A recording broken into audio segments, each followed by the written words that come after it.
for me, no, para magiging successful ng 100% yung isang tao na mabago talaga yung buhay niya, aside sa belief na pinaniwalaan niya, aside sa opportunity na dumating sa buhay niya, the very important is commitment. Kasi ito yung bagay na pinaka-crucial stage sa tao. So, for yung commitment na tinatawag, ang ibig sabihin nun is sacrifices. So, may mga bagay ka talaga na i-sacrifice. Siyempre, kung bago kasi isang bagay, hindi ka ganyan, kailangan mong pilitin. Kailangan mong matutunan, kailangan mong gawin ang isang bagay na maging katulad ng ibang successful na tao. So, at the same time, pag sinabi kasing commitment, ito yung bagay na dapat all out yung ginagawa mo. So, kailangan set aside mo muna yung mga bagay-bagay na, for example, yung mga bagay na makapag-delay ng success mo. So, ang pinag-uusapan doon pagdating sa commitment yung time, paano mo siya gagawin. Araw-araw mo ba ginagawa o binsan lang kung naiisip mo. So, sa akin kaya ako nagiging successful din sa industriyang ko.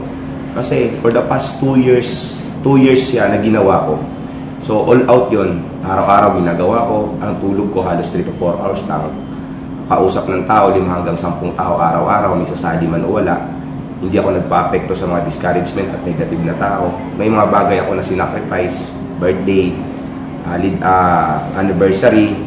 So, yung mga bagay na dating ginagawa ko na makapagpasaya sa akin, pero kailangan ko i-drop yun, temporary. So, kailangan number 1 lang talaga yung commitment mo buhos, all out yun. Yung mga taong hindi nakaintindi sa'yo, so, temporary lang yun. Pero pag nagka-result ka naman, lahat yun magiging, pwede mo namang balikan yun na dun pa lang sila maniniwala. Pero syempre, kung kulang yung commitment mo naman, sa isang bagay na ginagawa mo, hindi mo makukuha yung 100% na result. Kasi hindi naman talaga ganun kadali para magiging successful. Pero the moment nagiging handa ka sa commitment na yon, na 100% all out, ginawa mo yung isang bagay, handa ka sa sacrifices na yon, yung result na gusto mong mangyari at mangyayari yan. Okay?